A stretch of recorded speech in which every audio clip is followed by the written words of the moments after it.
प्रतिवर्षाप्रमाणे याही वर्षी कार्यक्रमाचं आयोजन करण्यात आलेलं आहे. कशा पद्धतीनं कार्यक्रम असणार? यशवंतराव चव्हाण स्मृती समिती अंबेजोगाईच्या वतीनं गेली 39 वर्षापासून सातत्याने यशवंतराव चव्हाण स्मृती समारोह हा 3 दिवस 25, 26, 27 या यशवंतरावांच्या पुण्यतिथीच्या निमित्त घेतला जातो. यशवंतरावांनी महाराष्ट्राच्या मुख्यमंत्री पदाच्या कार्यकाळामध्ये त्यांनी ज्या पद्धतीनं काम केलं ते काम महाराष्ट्र कधीही विसरू शकत नाहीत. म्हणून यशवंतरावांच्या विचाराला साजेसा असा विषय घेऊन आपण यशवंतराव चव्हाण स्मृती समारोह आपण आयोजित करतो. कला, साहित्य, संगीत, लोककला, ललित कला अशा अनेक कलांमध्ये यशवंतरावांनी रुची दाखवली होती आणि त्याचा आस्वाद घेतला होता. शेती असो, उद्योग असो, नाट्य असो, ह्या सगळ्या गोष्टीमध्ये त्यांनी रस घेतला. यशवंतराव चव्हाण हे महाराष्ट्राचं सुसंस्कृत नेतृत्व आणि आजच्या या कार्यकाळामध्ये यशवंतरावांची सातत्याने आठवण होते आणि हा समारोह त्यांच्या या विचारांची जपणूक करते आहे. अंबेजोगाईमध्ये 25 नोव्हेंबर रोजी यशवंतराव चव्हाण स्मृती समारोहाचा 40वा समारोह यावर्षी आपण आयोजित करतो आहोत. 25 नोव्हेंबर रोजी उद्घाटन समारंभ, रात्री कवी संमेलन. उद्घाटन सत्रामध्ये यशवंतराव चव्हाण यांच्या जीवनाचा कार्यकाळ जो आहे तो गांधींच्या प्रेरणेने सुरू झाला. म्हणून महात्मा गांधी यांचे पणतू तुषार गांधी यांच्या हस्ते या समारोहाचं उद्घाटन होईल आणि सातारा जिल्ह्यातील विचारवंत, लेखक आणि कलावंत, नाट्य अभिनेते, सिने अभिनेते किरण माने हे अध्यक्षस्थानी असतील. रात्रीच्या कवी संमेलनामध्ये महाराष्ट्राच्या कानाकोपऱ्यातून वेगवेगळ्या भागातून आपण 15 कवींना बोलवलं आहे. त्याच्यामध्ये डॉक्टर प्रज्ञा दया पवार यांच्या अध्यक्षतेखाली कवी संमेलन होईल आणि त्या कवी संमेलनाचं सूत्रसंचालन अकोल्याचे तरुण कवी गझलकार गोपाळ मापारी हे करतील. त्याच्यामध्ये महाराष्ट्राच्या वेगवेगळ्या भागातून 15 कवी सहभागी आहेत. दुसऱ्या दिवशी आपण अंबेजोगाईतल्या शाळांमध्ये चित्रकलेची रुची निर्माण व्हावी, कलेची रुची निर्माण व्हावी म्हणून आपण शालेय चित्रकला स्पर्धा 5वी ते 7वी रंगभरण आणि 8वी ते 10वी ऐच्छिक विषय स्मरण चित्र अशी स्पर्धा घेतो. या स्पर्धा झाल्यानंतर स्पर्धेचं बक्षीस वितरण आणि बाल आनंद मिळवण्यासाठी मुंबईचे यशवंतराव चव्हाण प्रतिष्ठानचे कार्यक्रम व्यवस्थापक दत्ता बाळसराफ, रांगोळीकार, चित्रकार प्रल्हाद ठग व आनंदवन आणि अंबेजोगाई येथील काही चित्रकार यात सहभागी होणार आहेत. राजेंद्र भाळकर हे लहान मुलांसाठी सातत्याने काम करतात आणि मुलांमधला न्यूनगंड दूर करून त्यांच्यामध्ये आत्मविश्वास निर्माण करणारा एक कार्यक्रम करतात. ते राजेंद्र भाळकर या कार्यक्रमाचे अध्यक्ष असतील.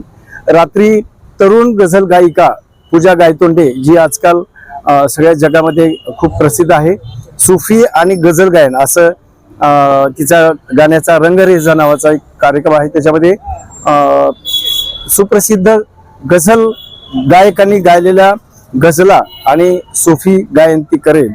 27 तारखेला शेतकरी परिषदेचे आयोजन करण्यात आले असून यामध्ये मराठवाड्यामध्ये नव्हे, महाराष्ट्रामध्ये नव्हे, भारताच्या पातळीवरती पाणलोट क्षेत्रामध्ये आणि शेतकऱ्यांना जास्तीत जास्त तंत्रज्ञान आणि ज्ञान देण्याचा प्रयत्न केला. असे विजय बोराडे यांना आपण यावर्षी या शेतकरी परिषदेचा अध्यक्ष केला आहे. त्यांना MB पाटील हे फळ आणि शेतकऱ्यांना शेतीपूरक व्यवसाय करण्यासाठीचं मार्गदर्शन करतील. आणि त्याचबरोबर यावर्षी पाऊस खूप चांगला झालेला आहे म्हणून ऊसाचे उत्पादन जे होणार आहे त्याच्यासाठी शेतकऱ्यांनी अधिक कशी काळजी घ्यावी, ऊस कशा पद्धतीने लावावा, त्याची निगा कशी करावी आणि जास्तीत जास्त उत्पादन कसं करावं यासाठी पांडुरंग आव्हाड यांना आपण बोलवलेले ते अंबेजोगाई तालुक्यातले शेतकरी आहेत. समारोपामध्ये आपण अखिल भारतीय मराठी साहित्य संमेलनाच्या 55व्या आयोजक असलेले स्वागताध्यक्ष आणि यशवंतराव चव्हाण यांचे विचारांचे पाईक असलेले डॉक्टर DY पाटील विद्यापीठाचे कुलपती डॉक्टर PD पाटील यांना आपण या समारोहाच्या समारोप समारंभासाठी बोलवलं आहे. आणि सचिन इटकर जे मराठवाड्यातले आहेत परंतु पुण्यामध्ये उद्योग, कला आणि साहित्य या तिन्ही गोष्टींमध्ये रुची असलेले आणि तशाच पद्धतीने अत्यंत चांगल्या पद्धतीने काम करणारा हा तरुण यांना आपण या समारोहाच्या समारोप समारंभाला बोलवलेला आहे. यामध्ये आपण 4 लोकांना मराठवाड्यातल्या आपण पुरस्कार देतो. त्याच्यामध्ये शेतीसाठी विजय बोराडे, संगीतासाठी पंडित पद्मश्री सतीश व्यास, साहित्यामध्ये माननीय बाबा भान आणि ज्यांना साहित्य अकादमीचा युवा पुरस्कार मिळाला आहे ते देवीदास सौदागर तुळजापूर या लोकांना आपण यशवंतरावांच्या नावाने पुरस्कार देणार आहोत. रात्री शास्त्रीय संगीताची मैफिल होईल. त्याच्यामध्ये पद्मश्री सतीश व्यास हे संतूर वादन करतील. त्यांना अल्ला रखा खान साहेबांचे शिष्य आणि झाकीर हुसेनचे गुरुबंधू माननीय पंडित आदित्य कल्याणपूर हे तबला साथ करतील. आणि रात्रीच्या गायनामध्ये कोलकात्याचे अर्शद अली खान यांचं गायन होईल. त्यांना प्रशांत पांडव हे तबल्यावरती साथ करतील आणि गंगाधर शिंदे हे हार्मोनियमवरती साथ करतील.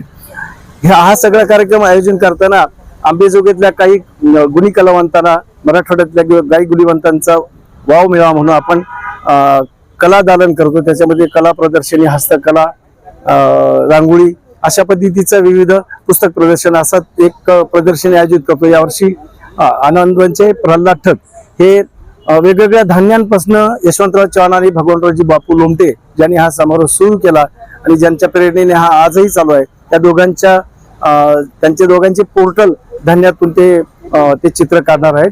त्याचबरोबर आंबेजोगाईचे अत्यंत गुणी कलावंत ज्यांचं आता देशभर नाव झालेलं आहे असे त्र्यंबक पोखरकर जे काड्यांपासनं, रंगाचा वापर न करता काड्यांपासनं, तणांपासनं भाजून त्याला वेगवेगळा शेड तयार करून ते चित्र तयार करतात. त्या सगळ्या चित्रांचं प्रदर्शन. त्याचबरोबर आंबेजोगाईतील हौशी फोटोग्राफर जवळजवळ भरपूर आहेत, 25 आहेत. परंतु यावर्षी आपण फुलपाखरू आणि आंबेजोगाई परिस्थितीतील पक्षी अशा विषयावरती त्यांचं 7 लोकांचं आपण फोटो छायाचित्र प्रदर्शन ठेवलेलं आहे. त्याचबरोबर आमच्या संस्थेमधल्या कला शिक्षकांचं चित्र प्रदर्शन होईल. त्याचबरोबर अनेक ग्रंथालय आहे, अनेक प्रकाशक यांच्या पुस्तकांचं प्रदर्शन यावेळी होईल. आणि शेतकऱ्यांसाठी शेतकरी परिस्थितीच्या वेळेला जे नवीन नवीन तंत्रज्ञान, नवीन नवीन मशिनरी, नवीन नवीन यंत्र तयार झाली शेतीच्या मशागतीची, त्या सगळ्यांचं प्रदर्शन यावेळी होईल. आंबेजोगाईतल्या सर्व रसिकांना आणि मराठवाड्यातल्या सर्व रसिकांना मी विनंती करतो की त्याने या 3 दिवसाचा कार्यक्रम आयोजित करावा. त्याला श्री भगवंतराव बापू लोमटे यांनी आंबेजोगाईच्या या सांस्कृतिक, शैक्षणिक आणि सामाजिक सहकार या सगळ्या क्षेत्रामध्ये भरीव काम केलं आणि यशवंतराव चव्हाणांच्या विचारांचे ते पक्के भक्त होते. आणि त्यांच्या संकल्पनेतूनच आपण 1985 सालापासून हा 3 दिवसाचा समारोह आयोजित केला. आणि आजचं हे 4 दशक पूर्ती समारोह म्हणजे 40वा समारोह हे अत्यंत देखण्या पद्धतीने आणि नाविन्यपूर्ण पद्धतीने साजरा होणार आहे. एखादा कार्यक्रम सातत्याने करणं किती कठीण आहे, तरी पण आंबेजोगाईचे लोक, आंबेजोगाईच्या संस्था, आंबेजोगाईची संस्कृती, आंबेजोगाईचं सामाजिक वातावरण आणि आंबेजोगाईचं कला साहित्याला असलेला गावातील रसिकांचा प्रतिसाद पाहता हा समारोह सातत्याने आंबेजोगाईत केला जातो.